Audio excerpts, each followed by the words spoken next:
কখনো কি শুনেছেন মাছের ডিম দিয়ে পুঁইশাক দিয়ে খেতে? আমি আজকে দেখাবো মাছের ডিম দিয়ে পুঁইশাক দিয়ে কিভাবে রান্না করতে হয়। শুধু একবার এই পুরো ভিডিওটা দেখুন, তাহলে বুঝতে পারবেন পুঁইশাক দিয়ে মাছের ডিম দিয়ে খেতে কত মজা। এতক্ষণে হয়তো অনেক আপুরাই ভাবছেন কোনো শাকই তো মাছের ডিমের সাথে যায় না, আপু কি বলছে? আমি সত্যি বলছি, মাছের ডিম দিয়ে পুঁইশাক দিয়ে রান্না করলে খুব মজা হয়। পুরো ভিডিওটা দেখলে বুঝতে পারবেন এটা কতটা স্বাদের হয়েছে। আসসালামু আলাইকুম, কেমন আছেন সবাই? আশা করি ভালো আছেন। আলহামদুলিল্লাহ, আমিও ভালো আছি। আমি এখানে একটা প্যান বসিয়ে দিয়েছি। তার মধ্যে দিয়ে দিলাম একটু বেশ খানিকটা তেল। মাছের ডিম ভাজি করতে একটু বেশি তেল লাগে। আর এবার দিয়ে দিলাম বেশি করে পেঁয়াজ কুচি, আর সাথে দিয়ে দিলাম কাঁচামরিচ কুচি। ভালো করে নেড়ে চেড়ে একটু ভেজে নিয়েছি। এবার দিয়ে দিলাম এখানে রসুন বাটা। আগে আমিও আপনাদের মতোই ভাবতাম যে মাছের ডিমের সাথে কোনো শাক আবার যায় নাকি। এখন দেখছি যে এই পুঁই শাকটা আসলে মাছের ডিমের সাথে খুব ভালো যায়। খেতে এত ভালো লাগে কি বলবো আসলে। একবার শুধু রান্না করে দেখেন, দেখবেন এটা স্বাদ ভুলতেই পারবেন না। প্রতি সময় মাছের ডিম ঘরে আসলে সাথে সাথে আপনার ঘরে পুঁই শাকও চলে আসবে। পুঁই শাক ছাড়া অন্য শাক দিয়েও কিন্তু করা যায়, সেটাও অবশ্যই আমি আরেকদিন দেখাবো। যাই হোক, এখন আমি মাছের ডিমগুলোকে ভালো করে ভেজে নিচ্ছি। এখানে আমি হলুদের গুঁড়ো, মরিচের গুঁড়ো, ধনিয়ার গুঁড়ো আর জিরের গুঁড়ো দিয়েছি। আর এখন ভালো করে ডিমটাকে একটু ভেজে তারপর একটু পানি দিয়ে দিলাম। মাছের ডিম কিন্তু দেখতে দেখা যায় হয়ে গেছে, আসলে কিন্তু হয় না। এটা কিন্তু সিদ্ধ হতে সময় লাগে। এই তো আমি পানি দিয়ে ভালো করে একটু কষিয়ে নিয়েছি। আর এই খুন্তি দিয়ে সবগুলো কেটে দিয়েছি। এখন টুকরো টুকরো হয়ে গেছে। এবার দেখেন কতটা ভাজা ভাজা হয়ে গেছে, দেখেছেন?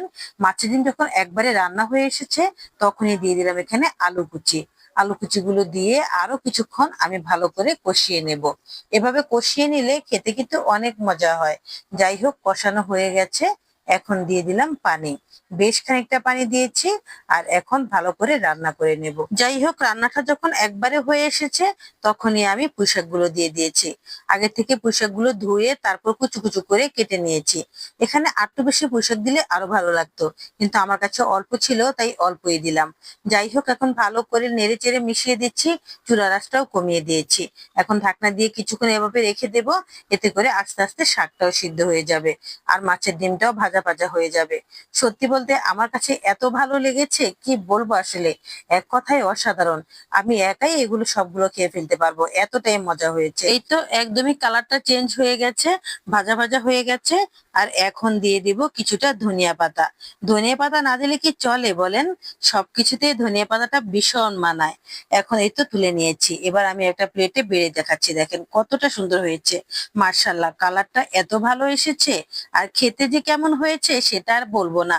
আপনারা নিজেরা করে খেয়ে তারপর আমাকে বলবেন, আমি শুধু দেখিয়ে দিচ্ছি।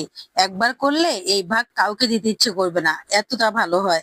যাই হোক, কখনো মাছের ডিম হলে এভাবে রান্না করে খেয়ে দেখবেন, পুঁই শাক দিয়ে। এই রান্নাটা কিন্তু যে কোনো মাছের ডিম দিয়ে হতে পারে, কোনো সমস্যা নেই। যারা এতক্ষণ কষ্ট করে আমার ভিডিওটা দেখেছেন তাদেরকে অসংখ্য ধন্যবাদ।